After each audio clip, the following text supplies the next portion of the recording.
Today on Pilot's Discretion, we're joined by pilot examiner and flight instructor Jason Blair. He tells us about common checkride mistakes, interesting aviation statistics, and his favorite Cessna twin.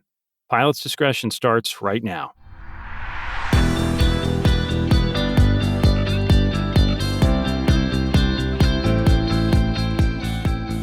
Hello, pilots. I'm John Zimmerman, and thanks for listening to Pilot's Discretion from Sporties.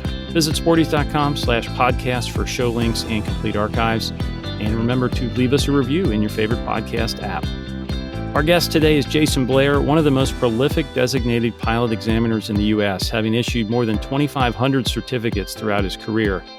Jason soloed at 16, earned his private license at 17, and has been flying ever since, logging over 6,000 hours in all those years. He has served as the executive director of the National Association of Flight Instructors, written multiple books for ASA, and is a regular contributor to publications like AOPA Pilot and Flying Magazine. In other words, the man knows flight training like few other people. Jason, welcome to Pilot's Discretion. Oh, happy to be here. And, it's a pretty cool life to work with flight training and do that as a career base. And there's a lot of people doing really cool stuff in aviation. This happened to be the niche I fell into, and it's exciting. I mean, I literally just got back from a flight with a gentleman in high school who got his private pilot license here at 17 years old as a part of his high school. And I'll tell you what, I was still geeked out just looking down while he was doing his thing today. So sun was coming up, 7:30 flight, a little bit of ground fog in some northern spots, watching that, the trees with the light on it. I mean, this is special stuff we're doing, right? So it's pretty cool. We get to train people and help everybody do it. But we really got to look back sometimes, just imagine how many people, thousands of years wanted to do this. And we're in the time where we get to do it whenever we want. I couldn't ask for a better career path, man. This is awesome. That is a refreshing perspective and one we should keep in mind. And this is why I wanted to have you on the podcast, because you are really on the front lines of flight training, not just thinking about it or writing about it, but you're there with student pilots and applicants. And, you have a concept you've written about recently called this DPE pressure ratio that I thought was a fascinating way to look at the training boom and what's really going on with checkrides. There's been some headlines about Checkride and the length it takes to schedule with a DP. So what is that DPE pressure ratio and why does it matter? Sure. It's kind of interesting, and everybody out there in the training realm kind of feels it right now, right? We feel like, man, it's hard to get check rides. We're waiting 2, 3, 5, 8, 10 weeks to get a check ride. And we're even seeing this get funneled up to Congress, right? We got people calling their congressmen and saying, hey, what are y'all going to do about this? And it's an interesting thing because if we look back to 2011, we were doing somewhere a little north of 60,000 check rides a year in the system. And last year we were more than 140,000. Wow. Which is a huge change. I mean, we all know that the training boom has been happening. And when we think about that and we look at it, we're doing about 930, 940 examiners 10 years ago.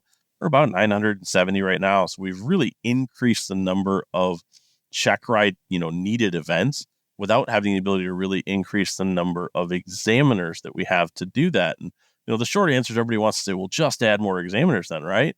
And that's an answer, but we also got to add the right examiners, people that have time to do it, people have the experience to do it. And not for nothing, we need FAA staff to oversee them too. And the FAA's, short recruiting people as well. So anybody listening to this, if you would be a good air safety inspector for the FAA, a pretty unique career path you might consider also. And, instead of traveling every night, you get to stay home a lot of nights, which is kind of cool. But we need them to oversee us to make us be able to do the check rides. So, as we look at what's happened in our industry, that boom of training that's happened in the last 5 or so years, and really in the last 3, where it's gone kind of crazy, has created a lot more pressure on the need for check rides out in the system. And that's what's really causing us to be backed up in how we can deliver them. Now, there's a lot of things we can do to try and improve that. We can talk about how make sure that when you show up for a check ride, you're prepared for it. You've got all the paperwork you need. We're not wasting check ride slots, all this kind of stuff. But in some cases, it's just hard to get them in. I mean, we had an abysmal April here in Michigan for weather. If it wasn't raining, it was gusting 27. And I agree with everybody that said, hey, I don't want to do my check ride on those days. So that can back you up sometimes too. Local conditions can do that. And, we're doing our best out here to do it and help the examiners do a good job with it by being prepared when you get there. I've even got a couple folks that when we show up for a check ride, I have gotten 2-3 days ahead of it, a Google Drive or a Dropbox link. And it's like, here's all my endorsements. Here's my training records. One of them even has full digitals of the airplane logbook. So I literally can walk in and say, look, I've got everything. Let's sign into IACRA and go. But if we identify that ahead of time, if there is something missing, we can address it. I can do that at 7 o'clock at night, 3 days before, instead of at 9:05 a.m. while we're trying to get the check ride going, and makes everybody more nervous. So, just being ahead of that stuff can really help that system flow as well, and keep that pressure down on the system. Yeah, that's such good advice. Maybe in the old days, you could get away with being a little sloppy on check rides, but with those slots at a premium, that's certainly the advice we give here at Sporty's Academy is that check ride slot is precious time, and you need to be 100% prepared for it. So other than that, other than not showing up prepared, what's your biggest pet peeve as an examiner? What do you wish every applicant knew before they showed up? I think one of the biggest things is understand what the check ride is going to be. And we've got a whole bunch of webinars and stuff out here, somewhere with Sporties. We've done some stuff with ASA and EA over the year. Go digging ahead, understand what's going to happen on that check ride.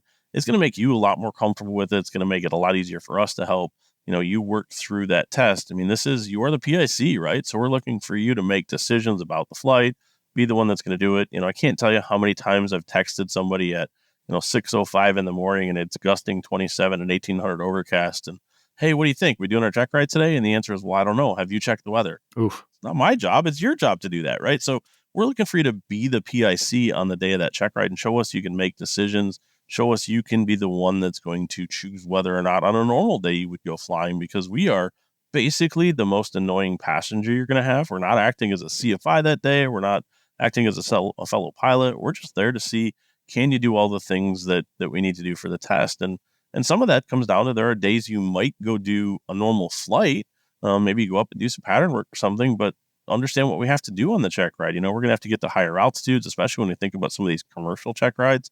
If we've got to do a steep spiraling descent, I might need a pretty high ceiling, 5, 6, 7,000 feet to make that happen. And, if it's 2,500 overcast, sure, we might be able to do part of the check ride and get that pattern work done. But we might not be able to do the whole thing. So, understand what the dynamics of that check ride are, be the PIC ahead of it, and help the examiner by making those decisions ahead of time, and be a good, clear communicator about it. I'll tell you, it also helps to give us information ahead of time. A lot of examiners will not schedule a practical test unless they've got your FTN number and they can see stuff in IACRA. And part of that is we have some paperwork we have to do ahead of the check ride also. We have a system called the Designee Management System that we put things into that basically notifies the FAA, hey, we're going to be doing a check ride that day, so they can see it and watch what we do too. If we don't do it ahead of time, that means we're probably not going to get that check ride in. So the further ahead you can communicate things to us, and if there are hiccups, let us know. I mean, if you 3 days out and you get a call from the FBO that says, boy, our fuel gauge has just died on the airplane, we don't expect it in for 2 weeks. Well, give the examiner a call and say, hey, it looks like we're going to have to reschedule. There's a maintenance issue.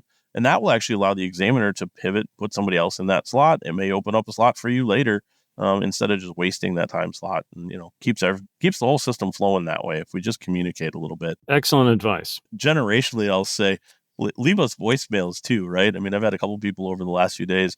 I see phone numbers call and they don't leave a voicemail, and I'm up in the air and I have no idea who it is. And so, leave us information, leave us a text or a voicemail, and we'll get back to you. If it's a nice day, there's a good chance the examiner you're trying to contact is in the air, and they'll probably get back to you that evening or the next day too. So, or sometimes the next rain day when we actually get some free time. Great advice. So show up prepared, have a PIC mindset, communicate.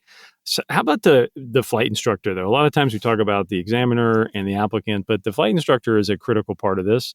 What should they do to prepare their students better for a check ride?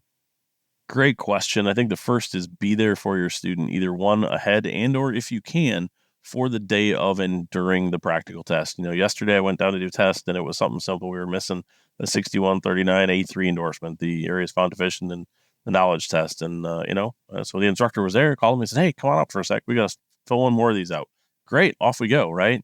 That gets a lot harder if you're not there for your student.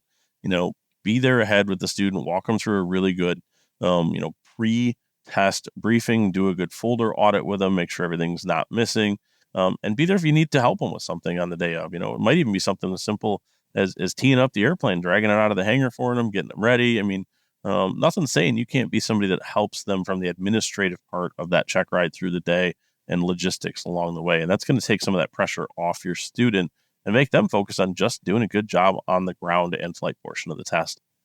Let's talk about the Airman Certification Standards, the ACS. This is often called the Checkride Playbook. It's not a syllabus, but it's a pretty good guide to what you need to know and what you can expect to see on the Checkride. New ACS documents just came out for the private instrument and other common ratings. So, what is changing and what is not changing in there that pilots should know about?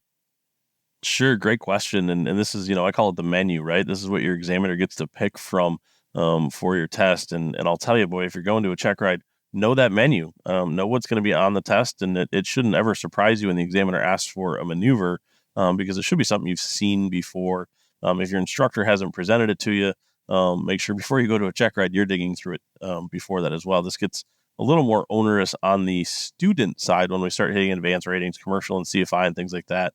The private pilot level, we kind of expect the instructor to be walking somebody through that. But as you go on to advanced ratings, you really got to know these documents. Here's the good news. We came out, I think it was 34 new ACSs and PTSs that came out, something like that. Some of them are new things like powered lift and, the vertical takeoff stuff. And we transitioned some stuff from helicopter from PTS to ACS. The biggest one is that we transitioned finally the CFI initial from the PTS of old to the ACS. This is actually going to give us a lot more flexibility in the testing on the CFI when we do it, to not have to sample everything in a particular section. So the way the ACS documents work, unless there's other notes, is basically we select a knowledge, a skill, and a risk management task from each area of operation, and we work through that in scenarios. And that's going to give us the opportunity to do that. In the old PTS, we kind of had to say, look, if we're going to test aeromedical factors, I have to go through the whole list and task every single one. So what you're going to see is the examiners build the scenarios a little easier, a little bit more flow on the test as they go through that. Now, there's a couple spots, like if you look at the systems, it does say the examiner shall cover at least 3. So you're going to get, more than one. And there's some things we have to cover. But I think that test document's going to get a little bit more manageable for us to work through on the CFI. But it doesn't mean you don't need to know all of it, because you don't necessarily know which ones the examiner is going to ask. So be good and familiar with those documents as you go through. When we look at the rest of the documents, the changes were actually kind of minor in most cases. Like the private saw very little changes in it in terms of what's in there. The CFI did add a new maneuver back, and I kind of been characterizing it as almost like a drag demo for a single engine airplane, right? It's slow flight in different configurations where we're showing awareness of the effects on stall characteristics. If you have an airplane that the gear goes up and down on, that's something you'll demonstrate: flaps up, flaps down, things like that. So that is a maneuver that might be asked in alternate from the actual traditional slow flight for the CFI, but that's not in any of the ACSs. So the commercial doesn't have that, the private doesn't have that. Rest stayed pretty much the same, which is good. A little language changes, and then we updated some of the stuff to match language in some of our other documents and cleaned a lot of things up. So the good news is most of the ACSs and PTSs saw very little change in them. One document set that did see some changes is the CFII it's still a PTS, but it became some changes in it. And the instrument ACS saw some changes in it that allow the examiners to have a little bit more flexibility in their testing. Historically, for a precision-like approach, we had to do either an ILS or a GPS WAS-based approach. They got us down to 300 feet or lower above the ground. Some of the changes in both of these documents now allow us to use a GPS-based approach that is a decision altitude approach. So if it has a DA on it, and it no longer says that it has to get you down to 300 or lower above the ground. So if we're flying an approach that's an LNAV, VNAV, one of the Barrow VNAV approaches, or a WASP-based LPV approach, and we have a decision altitude on it, we can now use that in lieu of an ILS to satisfy those requirements. This is actually going to be really helpful in places where it's harder to find an ILS. Maybe you got only big airports that have them, and it's hard to get some approaches in. Places where the ILS may just be a long ways away from you doing your check ride. So a little bit of flexibility in there. Kind of another note in those is we now have notes that say an examiner shall not test in the air a DME arc that is not a published procedure. So we can't just make up our own DME arc games anymore. Thank goodness. Which is nice. I think that's a good thing to kind of clarify that. So an applicant shouldn't be expected just to try and figure out what the examiner wants them to do as a DME arc. So 2 really good changes in that CFII and the instrument ACS that help us with a little bit of clarification there. Let's talk about technology, because this is a topic that often comes up still, I think, to my disappointment. The question of, what can I use on my Checkride? Can I use the GPS in the airplane? Can I use the autopilot? Can I use my iPad? So what is the current state of the union 2024 with technology on Checkrides? Great questions. And, if we go back to that CFI and double I, we had some notes in there in the past that said, if you're going to be doing instrument approaches, thou shalt have a current GPS database. It's not in there anymore, but I'm gonna harken back. We've had some confusion on this. The FA order 8900 that the examiners use, which is what inspectors use, does have clauses in there that says we have to, if we're going to be using this for instrument approach procedures, have a current database. So technology in there, you're still going to have a current database if we're doing instrument procedures. When it comes to the rest of the check rides, we have to let you use these systems that are in the airplane. And we actually now have language in there that says the examiner basically shall allow use of EFB materials for testing purposes. We cannot force you to use paper charts. Okay, this is now actually kind of codified into the ACS. Now, that doesn't mean we can't ask, hey, what if the battery died? What are you going to do, right? So a good backup plan. But I think in the old days, the examiner might ask, well, what if the chart blew out the window, right? I mean, same kind of game. I don't know that I've ever had a chart blow out the window in my life, but I've certainly had iPad batteries die, or overheat. Had to have a backup plan, have a charger, have an iPhone or something that has a backup of the app on there, or even just know how to call ATC and say, look, I need a chart description here read out to me so I can blind approach, or vector or something like that. So it's about having a good plan for how to handle a failure or something like that. We're certainly going to be asking, if you're doing your flight planning on the EFB, how'd you get your numbers, where'd they come from? And I've had many check rides where we've gotten in and boy, something doesn't look right. And we find that, the cross country is planned in knots, but the airplane's marked in miles per hour, and we're cross pollinating the data in the system, and that generates bad data in equals bad data out on those EFBs too. So make sure the information for your weight and balances, for your flight planning and stuff, is correct, that you're putting in there. Do you have good profile information? Because those are things the examiner is going to ask while you're using that ESB. How about when we actually get to the flying? We've talked a lot about preparation and the paperwork and the legalities. What do you see on check rides, maybe especially those private instrument? What are the weakest areas right now that somebody, if they're going for a check ride, should really polish up? So weakest areas, I mean, it's still going to come down to decision making and being that PIC, but it affects things in different ways, right? So how we set up ourselves for the check ride. Most of the check rides you're going to do are going to be full stop taxi back landings. Privates, commercials, the examiners are doing that because we have to test stopping, right? The full test. So we really shouldn't be doing touch and go landings. Well, okay, so we're going to land. Are you ready to have a taxi chart out? Are you ready to be the PIC who's going to manage working with ATC? It's not our job to do that. And we see this especially on instrument rides, where they kind of sometimes look at the examiner to coordinate the approaches. And many instructors actually do this for their students. A good practice, especially towards the end of your training, is to have the instructor kind of sit on their hands and be quiet, and have you be the PIC coordinating those things to make sure that you're able to do it when you get onto that check ride. And the examiner might jump in and say, hey, yeah, I see traffic at 2:00, if ATC tells you something like that for when you're under the hood.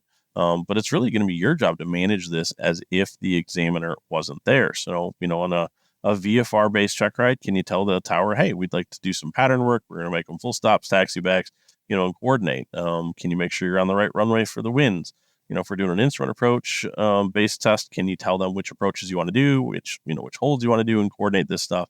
And can you roll with the punches a little bit, right? I mean, so even my check ride this morning, we were landing on 2-6 right here in Grand Rapids, and they said, hey, go ahead and extend your downwind. We got an airplane making a right base to 1-7, so we kind of scooted forward, and while we were waiting for them to make their landing, we got a left 360, and you know what? He did a really nice job of making a right base after that, flying a longer final, and giving me a great landing. So these are the things that are going to happen on the tests. And, can you be the PIC that's managing that, coordinating with ATC, and keeping good situational awareness of what's happening around you? I'll always come back to weather decisions. And there are certainly days that we would do a flight that we might not do a check ride, right? If I had to take off on a day and it was 12 gusting 20, maybe I can get out and off the runway. But would I want to do power off 180s on that day? Boy, that might not be the day. So, we obviously can't have every day be perfect, only 3 knots right down the runway. But we got to use a little bit of judgment here. And is today the good day to do the check ride too? And There have been a lot of practical tests that have basically generated disapprovals just because that examiner pressure kicked in, right? Well, if I don't get it today, I don't know when I'm going to get it done, so I'm going to try it in my Gust 27 day. You know what? Your examiner doesn't really want to go fly in that day either. So we'd rather see you pass, because if you pass, you're off our calendar, and we like seeing you do good stuff and and moving on. So help your examiner by making good choices, good decisions. Be the PAC. We always certainly have some maneuvers that are a little bit more, we'll call them jeopardy maneuvers, those short field landings, power off 180s, things like that. And everybody seems to hate steep turns. It's kind of interesting how many times we do check rides, and I can kind of watch the person kind of just buck up for those steep turns, right? And you're like, you watch them take that deep breath. You're like, here we go, and the relief of just sigh after the steep turns are over. And it's like, all right, we're good. I can pass the rest now. So these are things that we know are common maneuvers that are always challenging for people, because they're kind of the jeopardy maneuvers. So you know what those are. Practice them, be ahead of them, and be ready for them when you take that check ride day.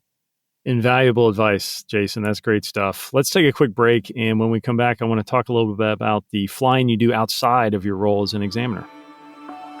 Earn all your pilot ratings and keep your flying skills sharp with Sporty's Pilot Training Plus. This all-inclusive membership unlocks Sporty's complete library of award-winning video courses, so you can learn anywhere you have your phone, tablet, or laptop. For one annual fee, you get access to over $1,500 in courses, a smart investment in your flying career. Plus, enjoy free shipping every day of the year at sporties.com and apply for one of our 3 annual flight training scholarships. Learn more at sporties.com/pilot training. Now, back to Pilot's Discretion. We are back with Jason Blair, who isn't just a DPE. He also spends a lot of time flying different airplanes, including Cessna Twins and high-performance aircraft. Jason, you wrote a great book on this, specifically about flying the middle altitudes, 10,000 to 25,000 feet, which I think is sometimes the forgotten altitudes. We think about below 10,000 in general training and light piston, and we think about the jets up in the 30s. What's different in those middle altitudes? It's kind of that middle gap, right? And I think a lot of times people, they transition in their careers into jets, and that's the area they pass through, and that's about it. Well, we've got a lot of airplanes that kind of reside in that realm and do cool new things that you don't get to do when you're flying at 8,000 feet, like get on top of the clouds, right? Which is great. You get a little bit more wind effect. You get some better cruising if you're going downwind, especially. But we also have some risks in those areas that we don't think about. A lot of times we're flying pretty complex airplanes, especially we get into, mid-size twins that are in the Piper Navajo series and the Cessna Twin series. I mean, we regularly fly a Cessna 340. I got a bunch of time in 414s. And these are airplanes that are running turbochargers, and we're trying to manage really high compression engines on these, and we're trying to make sure everything's happy along the way. So there's a lot going on, and especially some of them have pretty complex fuel systems. I mean, we have 6 tanks on our Cessna 340 that you're always kind of switching between on a longer cross country, making sure you're burning the mains for a while, and then you get the auxes, and then you get the nacelles that we're using.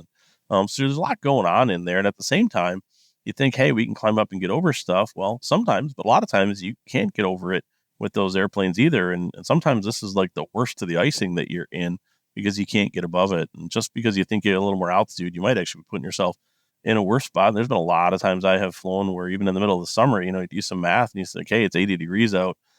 This is cool, but I might be hitting freezing level 16, 18,000 feet. And I'm in the middle of the tops of some rain clouds. They're not quite thunderstorms yet, but I'm trying to get through.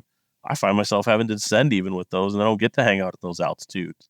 Now I'm back down at 8,000, 9,000 feet bumping along. In the winter, you're passing through the freezing layers and trying to get on top of stuff with these. So there's just a lot going on in that middle altitude. And, people buy these airplanes, and I think there's some stuff to think about. We got some extra planning. You're doing a little bit longer range stuff with those a lot of times.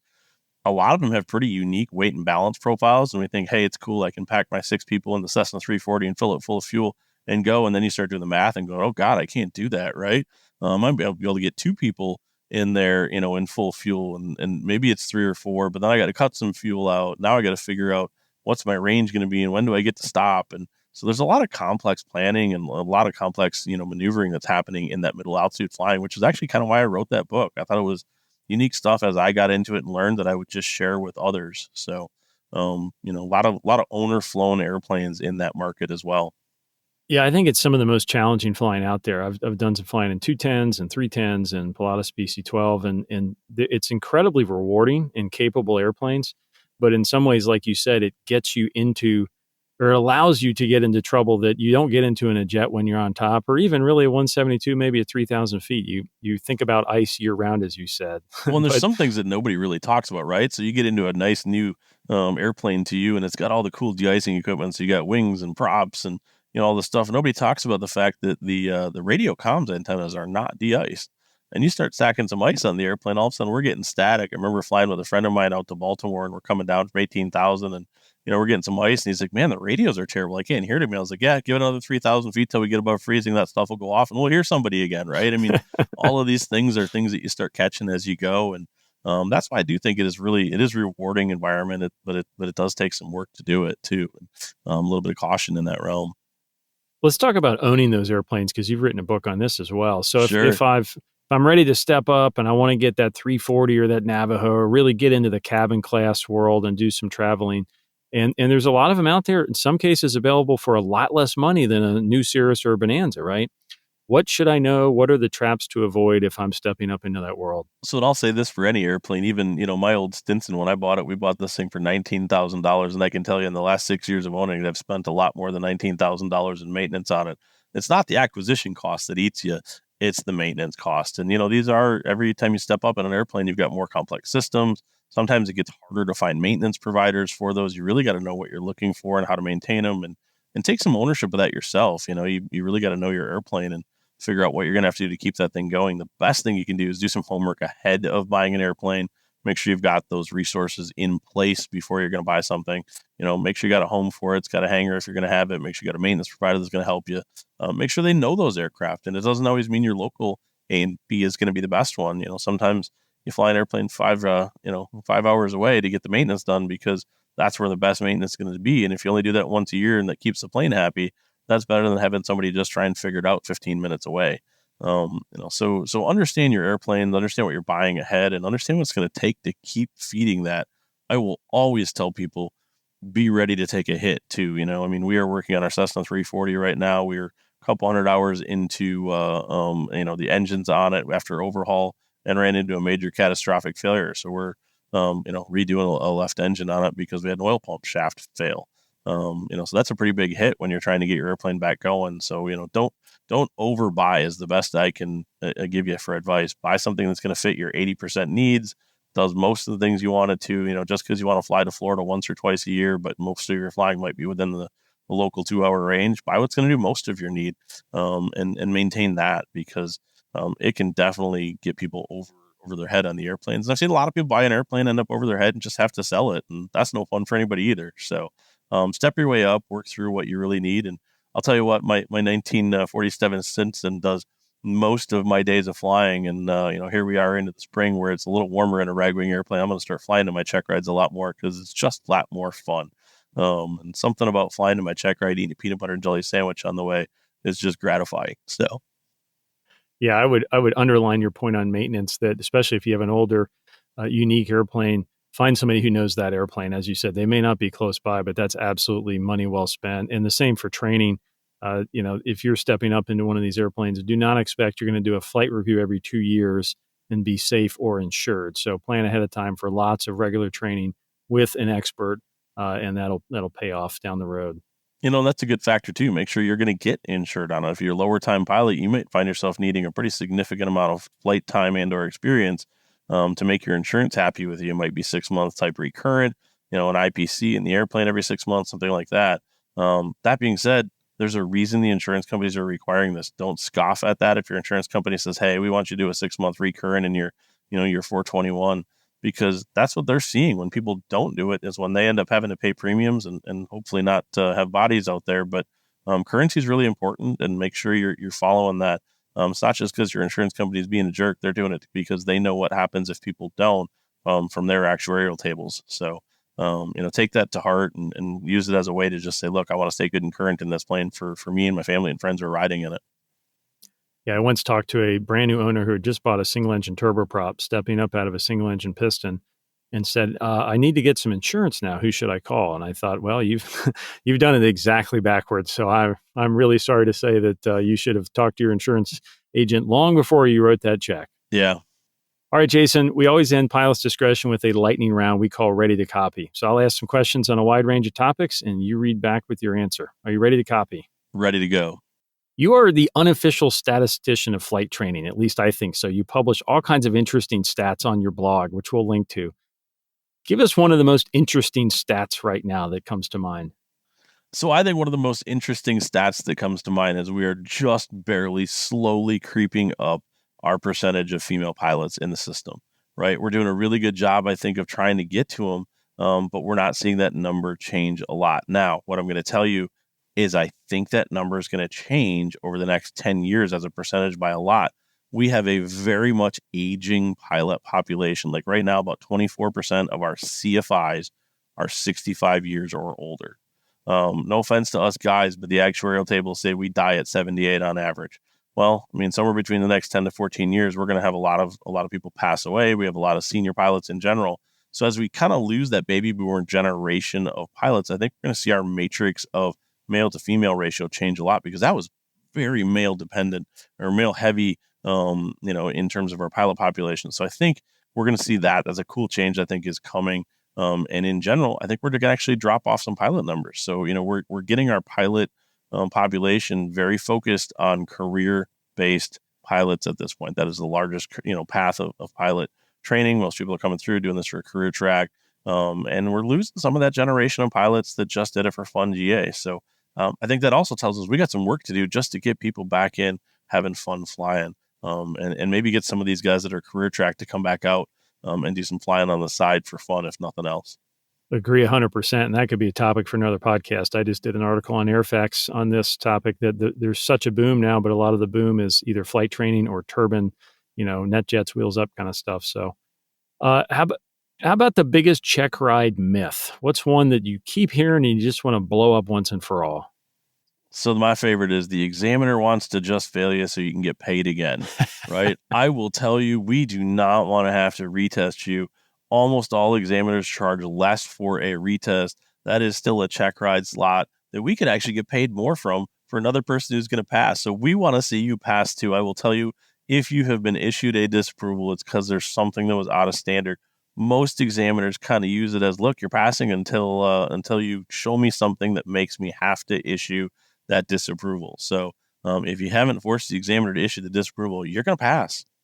Yeah, I think worth pointing out, and you write this on your blog, that typical pass rates on check rides about 75-80%. There's some check rides in particular, people, it's 30% of people pass. It's an absolute bloodbath, and that's really not true. If you prepare and do your homework and have a good day, you're going to pass. So good advice. If you were FAA dictator for a day and you could change anything about check rides, regulatory or just command it to be so, what would you change? Oh, what would I change about check rides? Boy, that's a good question. So I think the biggest thing I would change right now is if we could come up with a way to administrate the ability to break a check ride up for bad weather days. And this is actually something we recommended in a rulemaking committee a while ago. If we could break this up right now, we have policy that basically says thou shalt not begin a test you don't expect to be completed in the same day. And there's a lot of days where I look at the weather and go, man, I could get the ground done. And if tomorrow was nice, I could get 3 flights done. And if we could split that up, I think that's something that would help our infrastructure process move a little bit more efficiently. I'll be honest, the reason we don't do that is there were some bad actors over the years that were purposefully breaking it up to allow people to study separately. We'd have to watch it carefully and make sure we're doing it properly. But I think that is actually something that would help us clear some of that backlog at this point. You've written about defensive flying before, with a concept adopted from the concept of defensive driving. What is one way to fly defensively? So I think one way to fly defensively is always be willing to say, I'm willing to park the airplane, right? If I'm looking at something, and my favorite is I'm trying to come up with a reason why I can go today. If you're trying to come up with a reason why you can go, that probably means you're trying to counteract reasons where you shouldn't go. So, be willing to say, look, today's not the day. And that might even mean parking the airplane sometimes from the air. If you need to divert, that's perfectly fine. If things aren't going in the right direction, break that chain, park it. You might take back off a half hour later once you've solved it, right? But if you start seeing stuff going the wrong way, break that future accident chain, make sure it doesn't become one, and just pause. There's nothing wrong with being defensive and saying, let me park this for a minute, let me figure it out, and let's just work it later. A favorite hangar flying debate. Do I have to be in a cloud to log actual IFR? So great question. And the answer is no. I actually wrote about this recently, and you're going to see pretty soon a new instrument oral exam guide from ASA that I wrote some of this in. So the true definition of IFR is when you can't legally be VFR, right? So I need to know what my cloud clearances are. If I'm shooting an approach somewhere and I break out of the clouds and it's 800 overcast, but I'm 10 miles visibility in front of me and I'm only 700 feet above the ground, I'm IFR, even though I'm not in a cloud, because I'm not legally able to be acting VFR at that point. So if I am less than VFR cloud clearance, I'm closer than 3 miles, under the 215 rules, right? In Class E airspace, DEC stuff, I have to be IFR. And that means I get to log IFR. So doesn't just mean that you can't see forward. It means that I cannot be acting VFR. And hopefully if you're doing that, you're actually on an IFR flight plan. Yeah, that always helps. You create the ChartWise feature for Flying Magazine, which is great analysis of usually complicated approach plates. What's your favorite piece of aviation chart trivia, or an obscure symbol most pilots don't know, or something like that? My favorite one, and I'm gonna go back one. This one I never actually figured out the answer to. For a while in Michigan, between Jackson, Michigan, and Litchfield, we had a MOCA and an MEA charted. Okay. Last I checked, a MOCA and an MEA, if it's less than 22 miles, give you the same thing. It was only like a 14-mile leg, and I never figured out why we had both. So it was a good trivia piece for me there. There's so much trivia, stuff that we can get into on the charts. What's a watchtower look like in a rural area out in the farms, and the best thing I can tell you is don't get too hung up on this if you're doing your check ride. Know the big stuff, but know where to find the other stuff. A lot of people come to the check rides have never seen the chart user's guide. Find that thing, download it, PDF it, grab whatever you need to, and reference it. If there's something you don't know, it might just be sometimes the examiner's asking you something. Either one, maybe they didn't remember what it was, or two, they're looking to see, are you willing to bullshit them and make something up, or you're going to do the right thing and go find the right answer, and that's perfectly fine. So lots of cool stuff. I love doing the ChartWise because it makes me, every month I do one of these, look at some other approaches and kind of tickle the brain and figure out how to set these things up. Pretty cool how the flight procedures guides build these approaches if you really dig into it. And every approach is a little bit different. So we get about 450 words every month to try and explain a full approach plate. So we never do everything. Couldn't do in that time, but there's some pretty neat stuff that we try and draw out and help people think about how to set up approach plates. What's your favorite Cessna twin? I got to tell you, I love the Cessna 340, man. The 414s and the 21s, they're great. They're a little bigger, a little heavier, a little more room in them. But that 340 just kind of feels like a little sports car with the Ram 7s on it, and feels like a fun airplane to fly. We operate it out of about a 3,900 foot strip. It does great out of there. We're not usually heavily loaded. So just a fun airplane to fly. I think it's kind of the peak of what I'll call owner flying airplanes, is that realm where you got a lot of capability, but it's also not like, hey, it's the Citation 10 where I really feel like I got to be going somewhere to take it out. I don't mind taking the plane out and just going flying either. So it's kind of in that middle ground where it's just fun to fly, but it can also get you somewhere if you need to. So we've looked hard when we were looking to that airplane to try and figure out what was the right airplane for a friend of mine. And we kind of settled on the 340 because you got the pressurization, you got enough, it's usually him and his kids and his wife kind of thing. And so you're not having to pack 10 people in an airplane. And that's certainly not the plane for that, but it will get up and get somewhere. And, maybe you need a fuel stop once in a while, but for the majority of the time, it fits the mission well for us, and it's still just flat fun to fly. But I'll tell you, I have resigned myself to an airplane I will own in the future is still a Cessna 337. I love those things, and the wing being back a little bit and the visibility in them. I'd like to tell you that I'm going to be sensible and not do that, but at some point in my life, there'll probably be a 337 as well.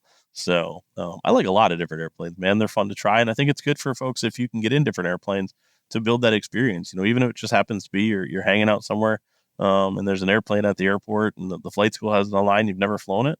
Call them up, say, hey, you got a flight instructor to go up for an hour for a flight with me and experience something new. Because every time you do that, it builds your pilot skill just a little bit more to try new things and try different flight dynamics. I agree 100%. You learn something from every airplane you fly, even the ones you hate. So that's a good experience.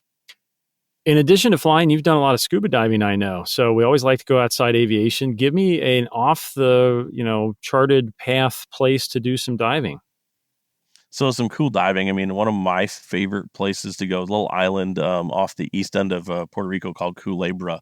We're actually heading back there in November this year. So it'll be the third time I'm going there. I don't typically repeat vacation, but boy, it's a cool place. It's kind of developed late. So, it's more block construction and less on the beaten path. I would say take the ferry, but don't take a flight in there. I know Cape Air goes in there and Air Vieques and stuff. You grab a flight out of San Juan, you're going to go into about a 2,600 foot strip that makes a turn between two 600-foot peaks and lands downhill, and probably a Brit Norman Isler. It's just a cool approach in there. And then this island is awesome for diving. It's a little bit north of Vieques. So anybody wants to go there, absolutely do. There's my off the grid kind of cool place to go diving. A little bit of work to get there because you got to, get to Puerto Rico and then take another flight. But once you're there, it's one of the most relaxing places I have been. There's a bunch of great Airbnbs and some good food on the island. So, third time coming up for us to go back there. Might be the last for a while because I want to check out a bunch of other places too. But I don't think you could go wrong if you wanted to scuba dive and have a good flight on the way in there too. All right. Our last question is always the same on this podcast. You have one final flight. We want to know, what are you flying and where are you going? I think that's a tough question. What's the final flight, right? I think it's probably in something simple, slow, and low. You give me a Champ with a nice engine in it, or might even just be my Stinson cruising up and down Lake Michigan watching the sunset. If that was going to be my last flight, I don't know that it could be much better than that, because it really comes back to what the base of aviation has been for me, is flying local and GA, and just having a lot of fun with it. And, anybody who hasn't done that in a while and misses it, go out and do it sooner than later. I come back to something Warren Miller used to say in his skiing videos. He said, if you didn't do it this year, you'll just be 1 year older when you do, right? So, every day you don't go flying, today you missed. So, and we all don't know what tomorrow is.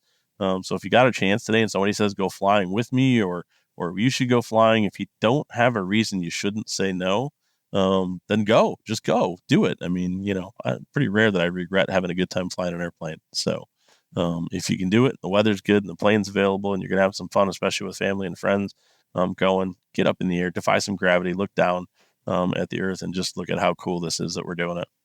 Jason, thanks for being on the podcast. My absolute pleasure to be here.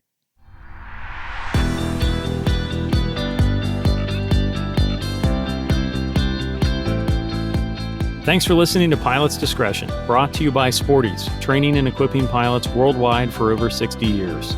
For more episodes and today's show links, visit sporties.com/podcast. I'm John Zimmerman. We'll see you next time on Pilot's Discretion.